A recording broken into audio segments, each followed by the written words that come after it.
Vous écoutez Europe 1, il est 11h30. Le journal de la santé avec Elisabeth Assayag. Le cœur brisé, ce n'est pas qu'une expression pour dire la douleur sentimentale, c'est aussi un risque majeur pour la santé des femmes sur laquelle alertent les cardiologues. 2 mois après les attentats, la brigade des sapeurs-pompiers de Paris a décidé d'ouvrir des formations. Et puis, les bars à sieste fleurissent en France. Moyennant 6 €, vous allez pouvoir recharger vos batteries entre 2 rendez-vous. Avoir le cœur brisé est une expression qui dit bien une souffrance intime, mais c'est aussi un syndrome. Les cardiologues qui se réunissent en congrès aujourd'hui à Paris veulent attirer l'attention sur cette maladie cardiaque peu connue qui frappe essentiellement les femmes après 50 ans. C'est quoi cette maladie ? Bien écoutez, les explications de Mélanie Gomez.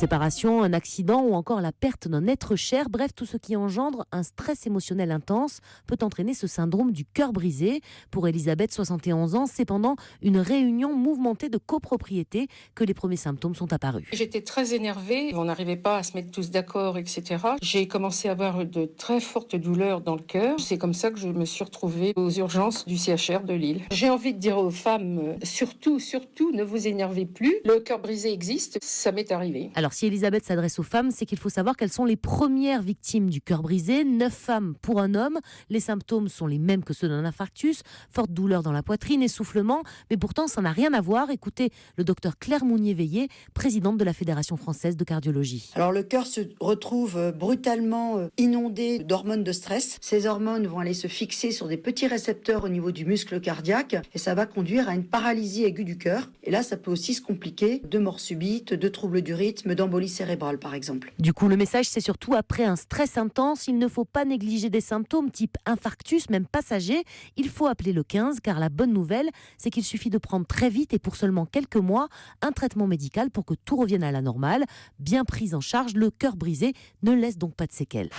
2 mois après les attentats, la brigade des sapeurs-pompiers de Paris a décidé d'ouvrir des formations. Ça se passera le samedi après-midi dans 6 casernes de la capitale. Ça dure 2 heures, c'est entièrement gratuit. Il faut être majeur et s'inscrire sur les sites de la préfecture ou des pompiers.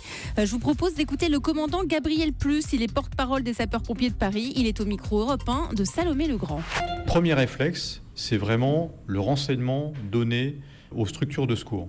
Donc qu'est-ce qui est important de donner comme renseignement au secours pour que les pompiers puissent délivrer au juste besoin la réponse adaptée. Ensuite, par rapport aux différentes victimes, s'il y en a plusieurs, quelles sont celles qui méritent d'être traitées en premier et quelles sont celles qui peuvent attendre. Le citoyen sera mis en situation. Plusieurs personnes victimes d'un accident grave, voire d'un scénario similaire à celui que nous avons connu le 13 novembre. Et puis de l'aider à porter le bon geste, à poser un garrot, clairement à arrêter une hémorragie, s'il s'agit d'une fusillade, à faire un premier bilan, prendre en compte la victime dans un état grave, et malheureusement laisser celle qui n'a pas de chance de survie. Donc en fait, prodiguer les gestes et une fois que le pompier arrive, pouvoir être le relais, l'aide du personnel professionnel pour continuer ce secours d'urgence. Manger trop de pommes de terre avant une grossesse pourrait conduire à un diabète. Oui, ce sont les résultats d'une étude publiée dans une revue médicale britannique. Le diabète de la grossesse, que l'on appelle aussi le diabète gestationnel, survient chez la femme enceinte vers la fin du second trimestre. Alors pour arriver à cette conclusion, un groupe de chercheurs a étudié près de 15 000 femmes qui ont eu une grossesse entre 1991 et 2001 et aucune de ces femmes ne présentait de diabète avant d'être enceinte. Résultat, ces chercheurs ont découvert que les femmes qui ont consommé beaucoup de pommes de terre, c'est-à-dire plus de 5 portions par semaine, avaient un risque augmenté de plus de 50% de présenter un diabète pendant la grossesse. Les bars à sieste se développent de plus en plus. Ils apparaissent dans les grandes villes, Paris, Marseille et Nantes, pendant 15 à 30 minutes sur des lits individuels. Le midi, vous pouvez recharger vos batteries. À Nantes, par exemple, les lits sont très spéciaux. Ils sont avec une ossature en bois. Les matelas sont en mémoire de forme. Ils sont composés de matériaux 100% naturels.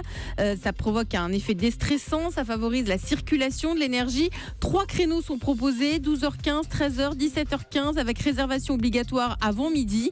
Et le prix, il vous en coûtera une adhésion de 15 € et la première sieste est offerte. Pour les autres, c'est 6 € la séance. Vous pouvez découvrir tout cela chez nos confrères de Ouest France avec qui nous sommes partenaires. Le chiffre du jour. 40, la crise de la quarantaine, eh bien, ce serait un mythe. Les chercheurs de l'Université de l'Alberta au Canada ont analysé 1500 personnes sur plusieurs années pour observer la fréquence et la nature de cette fameuse crise de la quarantaine.